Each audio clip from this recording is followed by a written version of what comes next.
গভীর রাতে গাড়ি নিয়ে বাড়ি ফেরার পথে ভয়ঙ্কর দুর্ঘটনা। হঠাৎ গাড়িতে আগুন লেগে জ্বলে পুড়ে ছাই হয়ে গেল গাড়ি সহ জরুরি দস্তাবেজ। এমনটাই ঘটনা সংঘটিত হয়েছে কালীগঞ্জ চন্দ্রপুর পূর্ত সড়কের রহিমপুর নোয়াগ্রাম এলাকায় গতকাল রাত অনুমান 2টা নাগাদ। লোমহর্ষক এই দুর্ঘটনার শিকার হয়েছেন সমাজসেবী হাফিজ ফখরুল ইসলাম। সূত্রে জানা গেছে, হাফিজ ফখরুল তার ব্যবসায়িক কাজ সেরে বদরপুর থেকে চন্দ্রপুর রোড হয়ে বাড়ি ফিরছিলেন। রাত তখন অনুমান 2:30টা। ঝিরঝির বৃষ্টি হচ্ছিল, তীব্র হাওয়া আর বিজলি চমকাচ্ছে আকাশে। তিনি একা গাড়ি চালিয়ে রহিমপুর অঞ্চল অতিক্রম করে যখন নোয়াগ্রামের নিকটে, তখন হঠাৎ করে আকাশে বিদ্যুতের গর্জন, আর ঠিক তখনই চলতি গাড়িটি স্টার্ট অফ হয়ে যায়। ফলে তিনি হিমশিম খেয়ে বসেন। কোনো রকম গাড়ি নিয়ন্ত্রণ করে রাস্তায় দাঁড় করান এবং গাড়ি থেকে নিচে নেমে দেখেন আগুন জ্বলছে। সুরজ করেন সাহায্যের আর্তনাদ। গভীর রাত তাই কেউ আর হাফিজ ফখরুলের ডাক শুনেনি। চকের সামনে যাবতীয় দস্তাবেজ সহ গাড়িটি আগুনের লেলিহান শিকা গ্রাস করে ফেলে। পরবর্তীতে কালীগঞ্জ পুলিশ ঘটনাস্থলে পৌঁছে এবং তারা অভিশপ্ত গাড়িটি উদ্ধার করে পুলিশ বাড়িতে নিয়ে যায়। বজ্রবিদ্যুৎ থেকে চলতি গাড়ির শর্ট সার্কিট এমনটাই ধারণা করছেন স্থানীয়রা। তবে পুলিশ তদন্ত অব্যাহত রয়েছে। রাত্রে যখন আইয়া বদরপুর থেকে আমি আবার তখন রাস্তা তাওয়ার পরে হঠাৎ গাড়ি স্টার্ট অফিস পরে দেখি গাড়ি থেকে ধুমা বাইরের ধুমা বাইরের দেখে পরে মানুষ টাকাটাকে পড়ছে, কেউ বাইরেই শুনি। তো বাইরে নেওয়ার পরে এই সময় তো প্রচণ্ড ঝড় তুফান দেয়, ঝড় তুফানের কারণে তাকে আওয়াজও শুনছে না, বাইরে হয়েছিল। পরে তখন কেউ তখন বাইরের না, তখন আমি ছিলাম যে দেখি যেন গাড়ির ডিগিটা খুলিয়ে দেখি যেন কোনো কিছু পাইনি, চলর বোতল বোতল পাইনি, গাড়িতে আগুন নিভে যায়নি। ওগুলা লইয়া আমি পুরা খালি বাইরে হয়েছি। বাইরে হওয়ার পরেও দেখি পুরা গাড়ির মধ্যে আগুন স্প্রেড হয়ে গেছে। পুরা গাড়ির মধ্যে যখন আগুন স্প্রেড হয়ে গেছে তখন তো আর কিছু করার নাই। এর আগে এই মানুষ হলো দুইজনকে ডাকছি, এরাও আইছে না। ওদিকে অটো লইয়া যান, এরাও থামছে না। যাই হোক, পরে তো পুরা গাড়িটা জ্বলি গেল।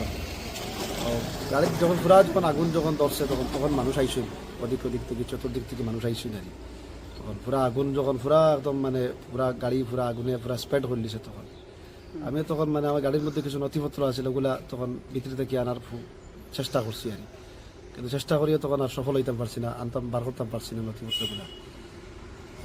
মানুষের ঘরে কইলা আপনি বাঁচছিল তো ওটাও ভালো। আর গাড়ি কিটা আছে? গাড়ির তো আপনার আমার কাগজপত্র আসলো, পার্সোনাল নথিপত্র আসলো। কিটা মডেলের গাড়ি আছে? গাড়ি 800 কার আছে। মানে এটা কটা শুরু করলো? গতকাল কিন্তু আজকে? গতকালকে। আচ্ছা, ক্ষয়ক্ষতি হচ্ছে রাত্রে? ক্ষয়ক্ষতি কত হইব? তো নগদ টাকা আমার গাড়ির মধ্যে আসলো, নগদ টাকা। এটা ব্যবসার টাকা আমার, এটা বাইর করতাম পারছি না। জলিয়া সব বুসি হয়ে গেছে। সকালে সব আইসুন, পুলিশও আইসে, সব আইসে গেছে, সব বুসি হয়ে গেছে জলিয়া। আর তো আমার কাগজপত্র আসছিল, আমার ডকুমেন্টেশন আসলো বহুত কিছুর। ফার্মর কাগজ আসলো, আমার ফার্মর বিভিন্ন ডকুমেন্টেশন আসলো, ফাইলের মধ্যে রাখা আসলো। আর মোটামুটি ক্ষয়ক্ষতি কত টাকা হইব? কাছাড় জেলার শিলচরে মাদক বিরোধী অভিযানে উল্লেখযোগ্য সাফল্য পেল পুলিশ। রামনগর বাইপাস এলাকায় বিশেষ অভিযান চালিয়ে বিপুল পরিমাণ হেরোইন উদ্ধার করা হয়েছে এবং আটক করা হয়েছে 2 সন্দেহভাজন মাদক পাচারকারীকে। পুলিশ সূত্রে জানা গেছে, গোপন সূত্রে প্রাপ্ত তথ্যের ভিত্তিতে সিনিয়র পুলিশ সুপার ও অতিরিক্ত পুলিশ সুপারের নেতৃত্বে একটি বিশেষ দল অভিযান পরিচালনা করে। অভিযানে অংশ নিয়ে শিলচর সদর থানার ওসি এবং তারাপুর থানার ইনচার্জ সহ পুলিশ বাহিনী। অভিযান চলাকালীন MZ01 F6064 নম্বরের একটি 4 চাকা গাড়ি তল্লাশি করে পুলিশ। তল্লাশিতে গাড়ি থেকে মোট 39টি সাবানের বাক্সের ভেতরে লোকানো অবস্থায় প্রায় 450 গ্রাম হেরোইন উদ্ধার করা হয়। ঘটনার সঙ্গে জড়িত থাকার অভিযোগে ফাহিম আহমেদ বরবুইয়া এবং হানিফ আহমেদ লস্কর নামে 2 ব্যক্তিকে গ্রেফতার করা হয়েছে। পুলিশ সুপার রজত কুমার পাল জানান, উদ্ধারকৃত হেরোইনের আনুমানিক বাজার মূল্য 2 থেকে 3 কোটি টাকার মধ্যে হতে পারে। তিনি আরও জানান, ধৃতদের জিজ্ঞাসাবাদ চলছে এবং এই চক্রের সঙ্গে আরও কেউ জড়িত থাকলে তাদের শনাক্ত করে আইনের আওতায় আনা হবে।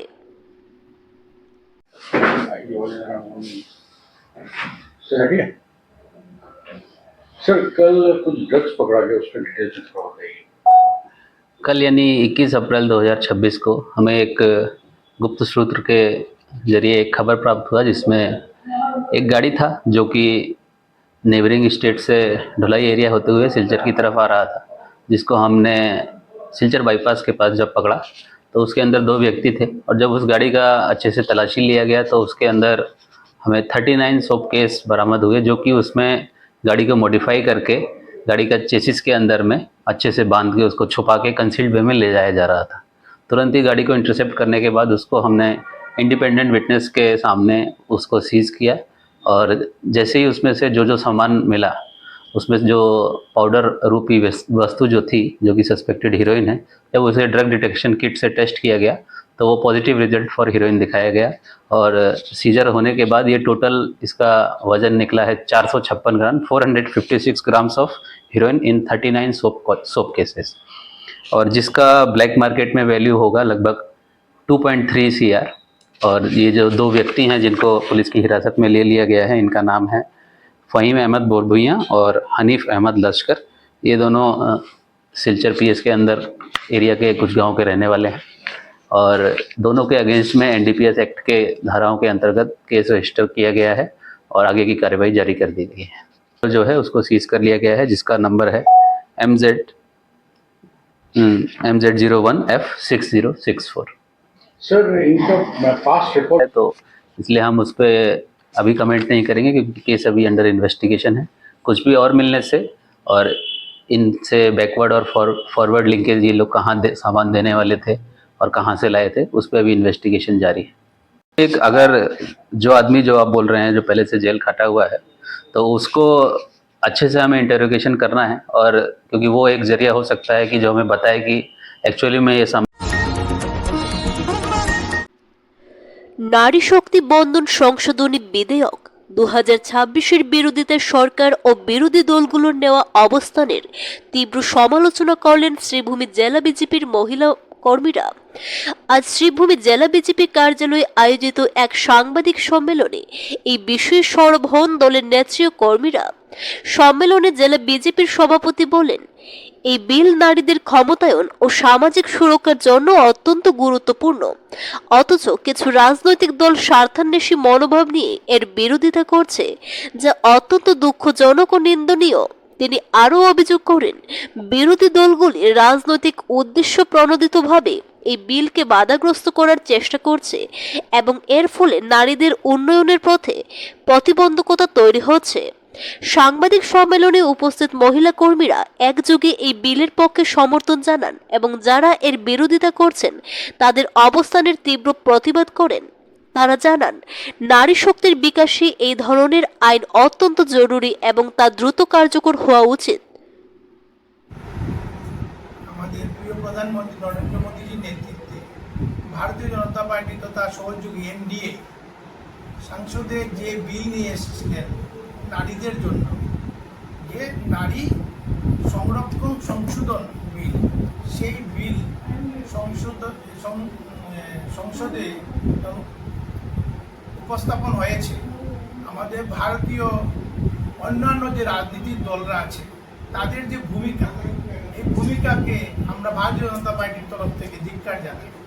কারণ আমরা সবাই জানি আমাদের জনগণের অর্ধেকাংশ নারী শক্তি, আর নারী শক্তিকে যদি আমরা অগ্রাধিকার না দিতে পারি, নারী শক্তিকে যদি সঠিকভাবে আমরা ওনাদের অধিকার না দিতে পারি, তাহলে ভারতবর্ষকে আমরা জগৎসভার শ্রেষ্ঠ আসন নিতে ব্যর্থ। আর এই লক্ষ্য নিয়ে আমাদের প্রিয় প্রধানমন্ত্রী নরেন্দ্র মোদীজি আমাদের এই নারী সুরক্ষা সংশোধন বিল আনা হয়েছিল। আর এই কারণে বিরোধী পক্ষ যেভাবে এই বিলকে ওনারা সমর্থন না দিয়ে যে ভূমিকা নিয়েছেন, ভারতবর্ষের নাগরিক হিসাবে আমরা সবাই ওনাদেরকে ধিক্কার জানাই।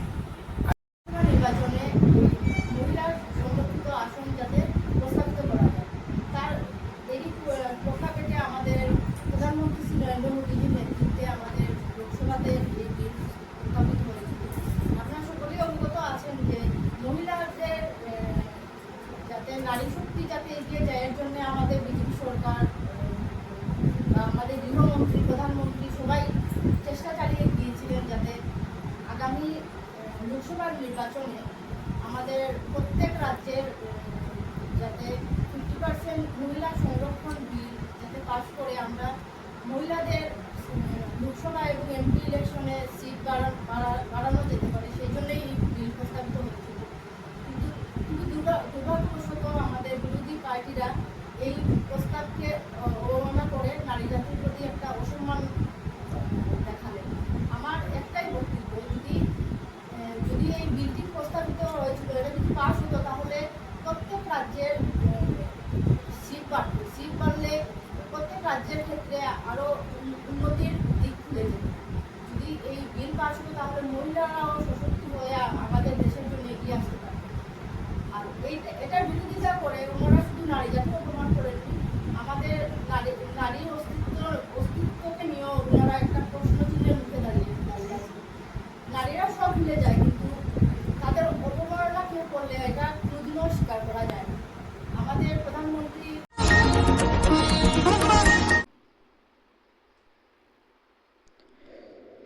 গভীর রাতে নিশি কুটুম্বের হানা, পৃথক 3টি স্থানে চুরির চেষ্টা চালিয়ে চাঞ্চল্য ছড়ালো কালীগঞ্জের নিলামবাজার এলাকায়।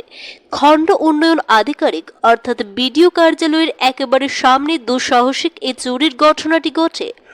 দুটি দোকানে তালা ভেঙে প্রবেশের চেষ্টা চালিয়ে ব্যর্থ হলেও একটি জেসিবি গাড়ি থেকে ব্যাটারি নিয়ে চম্পট দিয়েছে চোরের দল। ঘটনাটি ঘটেছে গত মঙ্গলবার রাতে। প্রতিদিনের মতো কাজ শেষে দোকানপাটে তালা লাগিয়ে বাড়িতে ফিরে গিয়েছিলেন ব্যবসায়ীরা, কিন্তু বুধবার সকালে দোকানে আসতেই চোরের বিষয়টি নজরে আসে তাদের। জানা গেছে, মুদি দোকানের মালিক দেবাশিস সরকারের দোকানের পেছনের দিকের লাকড়ির দুটি দরজা ভেঙে ভেতরে ঢোকার চেষ্টা চালায় চোরেরা, কিন্তু দোকানের ভেতরের শাটারটি ভাঙতে না পারায় সেখানে কোনো ক্ষয়ক্ষতি করতে পারেনি। একইভাবে পাশের রড সিমেন্টের দোকানের মালিক শামীম উদ্দিনের দোকানের একটি তালাও ভেঙে ফেলে দুর্বৃত্তরা, তবে সেখানেও দোকানে ঢুকতে তারা ব্যর্থ হয়। ব্যবসায়ী বলেন, সকালে এসে দেখি পেছনের দরজা ভাঙা। অনেক চেষ্টা করেছে ভেতরে ঢোকার, কিন্তু শাটার থাকায় ঢুকতে পারেনি। তবে পুরো এলাকায় চোর ঢুকেছিল এটা পরিষ্কার। দোকানে সফল না হলেও রাস্তার পাশে রাখা শামসুল ইসলামের একটি জেসিবি গাড়িকে টার্গেট করে চোরেরা। গাড়ির বনেট ভেঙে ব্যাটারিটি খুলে নিয়ে চম্পট দেয় তারা। একের পর এক চুরির চেষ্টায় গোটা এলাকায় এখন তীব্র আতঙ্ক আর উত্তেজনা বিরাজ করছে। বিডিও অফিসের সামনে এমন সুরক্ষিত এলাকায় চুরির ঘটনায় পুলিশের ভূমিকা নিয়ে প্রশ্ন তুলেছেন স্থানীয় বাসিন্দারা। খবর পেয়ে ঘটনাস্থলে পৌঁছায় কালীগঞ্জ পুলিশ ফাঁড়ির একটি দল। তারা প্রাথমিক তদন্ত শুরু করেছে। ব্যবসায়ীরা এখন এলাকা জুড়ে নৈশ টহল বাড়ানোর দাবি তুলেছেন। সিসিটিভি ফুটেজ বা অন্য কোনো সূত্রের সাহায্যে পুলিশ এই চোর চক্রের হদিশ পায় কিনা সেটাই এখন দেখার। শামসুল ইসলাম, কি হয়েছে? আমার জেসিবি গাড়ি তো আছে বাড়ির সামনে, রাস্তার কিনারে, মসজিদের সামনে। ব্যাটারিটা গত রাত্রে বাগারা নিয়ে গেছে গাড়ির থেকে আনি গাড়িটা, জেসিবি গাড়ির ভিতরে গিয়া জেসিবি গাড়ির ভিতরে। দরজা জেসিবি গাড়ির সামনে শাটার লাগাইল আছে, দরজা শাটার খুলিয়া ভাঙিয়ে লিয়ে গেছে। এটা দীর্ঘ আজকে নতুন নাই, গত বছর ওলা গাড়ি রাখা আছিল আমার, 2টা গাড়ির ওয়ারিং কাটিয়ে লিয়ে গেছে। কালকে রাত্রে শুনছি আরও 2টা দোকানের তালা উলা গ্রিলুল ভাঙ্গিয়া কিছু ক্ষয়ক্ষতি, তারা কিছু নিতে পারছে না। অবশ্য মানুষের আগে বুঝি লিছে, বুঝা তারা দৌড় মারছে গেছে গিয়ে। এটার থেকে নিয়ে আমরা ওটাও কই আর যে আমরা কালীগঞ্জের প্রশাসনের মনে হয় কিছু খেয়ালের বা আপনি না স্টাফ কম, এটাও আমরা বুঝি আর না। এরিয়া এলাকাটা বড়, এই প্রশাসনের দ্বারা মনে হয় আমরা কন না। আমরা শ্রীভূমি শহরের স্টিমারঘাটে মঙ্গলবার সন্ধ্যা রাতে পরিচালিত এক বিশেষ অভিযানে বিপুল পরিমাণ ইয়াবা ট্যাবলেট উদ্ধার করেছে পুলিশ। আগাম তথ্য পাওয়ার পরে শ্রীভূমি সদর থানার পুলিশ দ্রুত অভিযান চালায়। পরিকল্পনা অনুযায়ী স্টিমারঘাট এলাকায় নজরদারি জোরদার করা হয় এবং সন্দেহভাজন ব্যক্তিদের গতিবিধির উপর কড়া নজর রাখা হয়। ঠিক সেই সময় একটি স্কুটি নিয়ে সীমান্ত এলাকায় পৌঁছায় এক যুবক, যার গতিবিধি পুলিশের সন্দেহের উদ্রেক করে। পুলিশ তাৎক্ষণিকভাবে তাকে আটক করে তল্লাশি চালালে তার কাছ থেকে উদ্ধার হয় প্রায় 7,800টি ইয়াবা ট্যাবলেট। আটক যুবকের নাম আব্দুল জব্বার। সে AS10D6053 নম্বরের একটি স্কুটি ব্যবহার করে মাদক পরিবহন করছিল বলে জানা যায়। উদ্ধার হওয়া ইয়াবা ট্যাবলেটের বাজার মূল্য কয়েক লক্ষাধিক টাকা হবে বলে জানা গেছে।